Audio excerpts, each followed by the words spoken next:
اللهم صل على سيدنا ومولانا محمد۔ اب تو گھروں میں کپڑے دھل جاتے ہیں واشنگ مشین میں،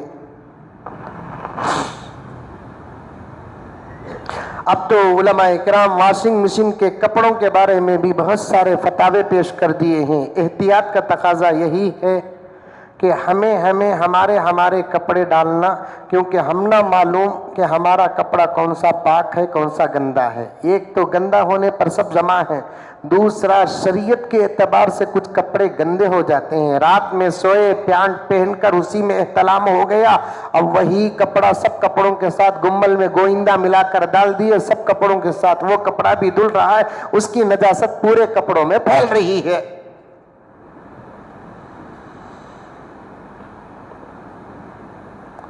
میرے کپڑے اگر میں دھونا ہے تو پھر میرے ہی کپڑے الگ، ایک وقت ابا کے کپڑے، کبھی کبھار کچھ کپڑے اگر واشنگ مشین میں ڈالنے کے لائق نہیں ہے تو آپ خود بیٹھ کر دھو نا، کپڑے دھونا عیب کیا؟ ہر آدمی کو معلوم کہ انہیں کتا پاک ہے، کتا غلیظ ہے، کتا نجیس ہے، ہر آدمی کو معلوم ہے۔ آپ جان بوجھ کر اپنے گندے کپڑے کپڑوں کے ساتھ جمع نہ کریں،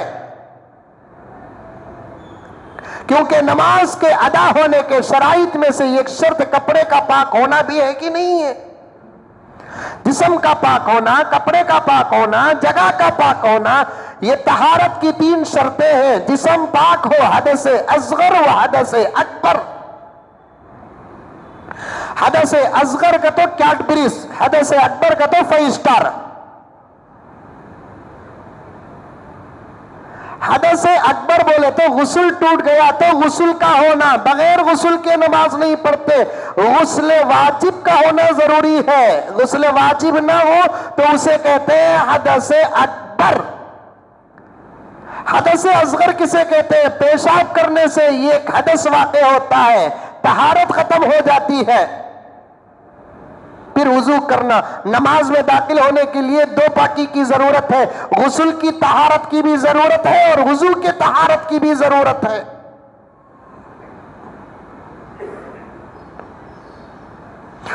وضو اس وقت ہوگا جب غسل ہو، بغیر غسل کے وضو نہیں ہوتا۔ پہلے غسل بعد میں وضو، 2 طہارتیں حاصل ہو تو نماز۔ تیسری طہارت کون سی؟ کپڑا بھی پاک ہو، کپڑا بھی پاک ہو۔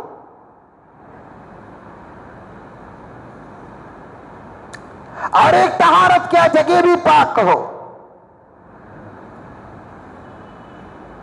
جگہ بھی پاک ہو۔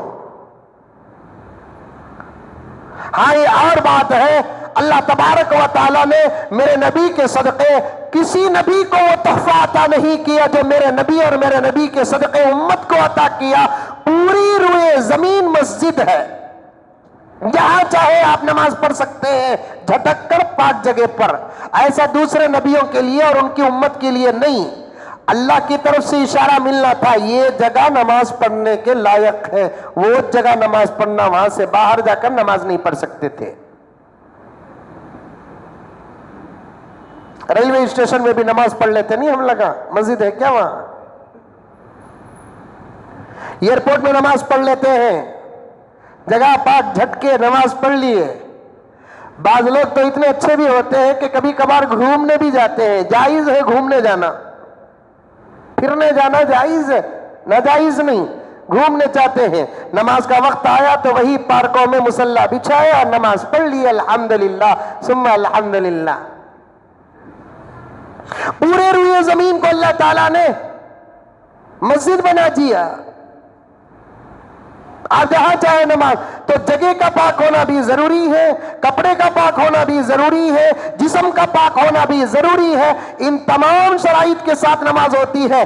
اگر کپڑا گندا ہو جائے تو پھر کیا ہوگا؟ گندے کپڑوں اچھے کپڑوں کے ساتھ آپ کا کسی کا گندا کپڑا مل گیا تو پھر وہ پورے کپڑے گندے ہو جائیں گے۔ ہم تو واشنگ مشین کی دھلائی پر پورا یقین رکھتے ہیں، نہیں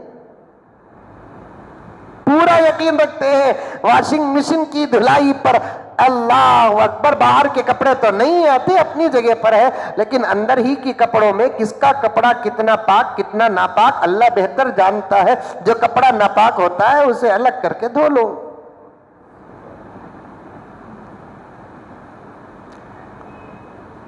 بوجھ پھر لے ایک اور ہتھی، پھرتے پھرتے میلا ہو جاتا پانی، اس میں ہمارے بھی کپڑے چل جاتے میلے ہو جاتے۔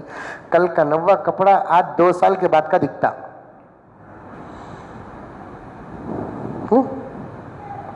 ہاتھوں میں دھونا کیا پرانا دور تھا، اور مودی انکل کے نیا دور کتنا اچھا ہے۔ دیکھو دھونا، ہمیں دھونا۔